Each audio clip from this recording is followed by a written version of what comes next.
Four ultimate luxury SUVs, some breathtaking roads. What's our excuse? Well, does Overdrive really need one? Now you've seen these cars on the Overdrive show before, but we decided to bring them together nonetheless, and this time take them in search for India's last few sand dunes in the heart of Rajasthan's dying desert.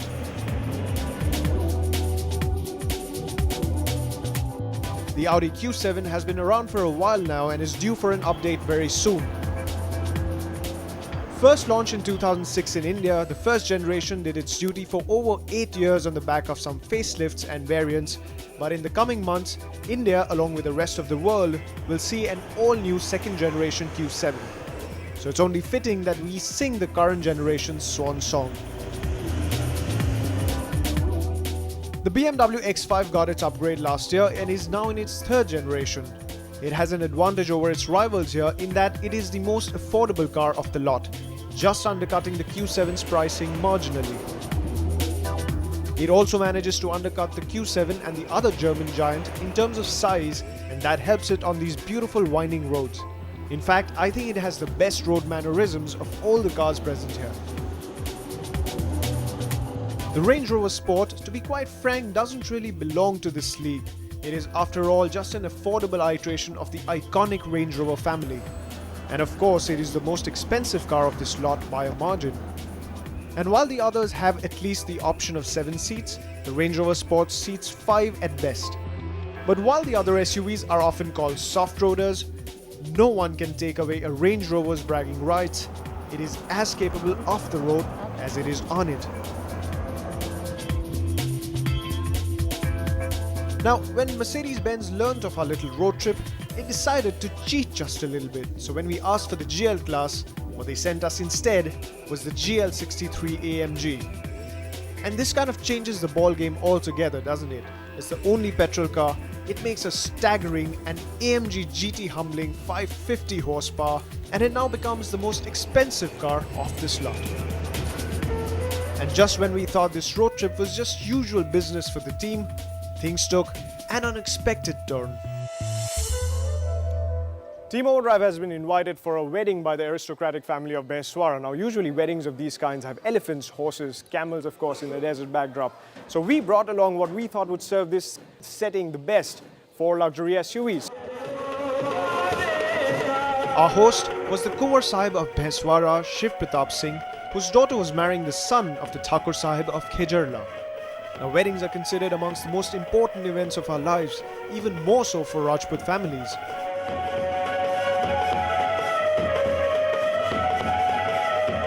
A bond of 7 generations is created between the families of the bride and the groom, and so the pomp and the decor can only be trumped by the scale of Rajput pride.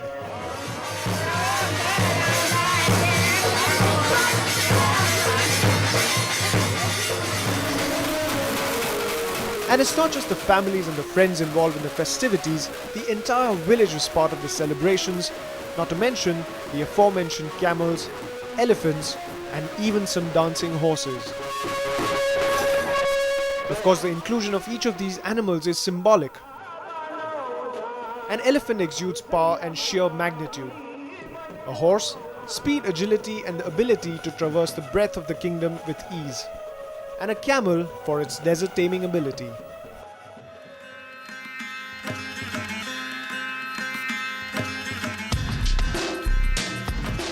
Well, most modern luxury SUVs can do all of the above with 10 times the virility and finesse. They can also boast of leather seats, music systems and air conditioning, which is why soon our chariots were the center of attention and the choice of travel for the family and guests.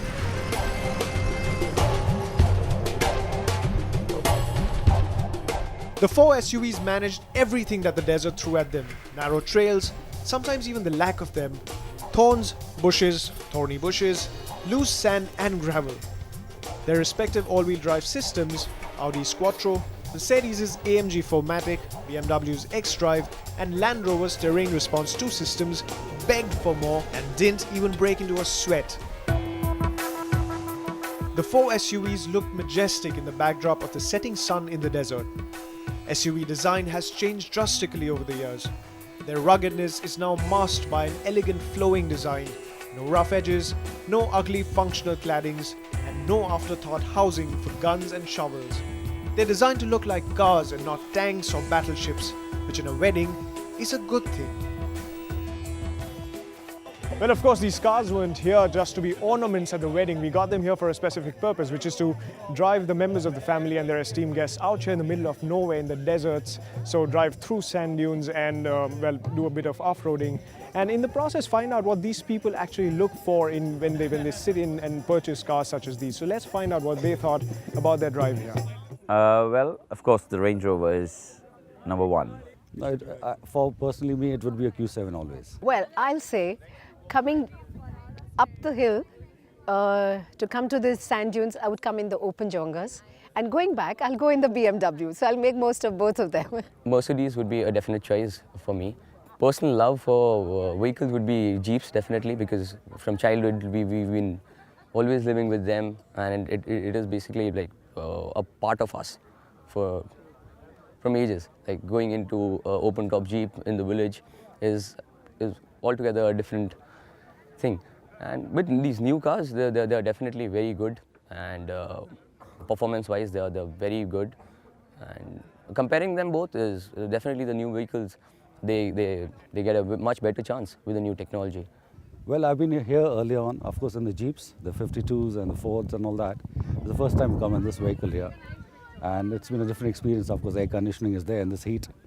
And it's nice that you can go off-roading, air conditioned, no dust to get into you. You're fresh. You leave fresh, you arrive fresh. Being escorted and brought into these lovely, beautiful machines. And it has been my dream that one day this place would be etched with big names in automobile history.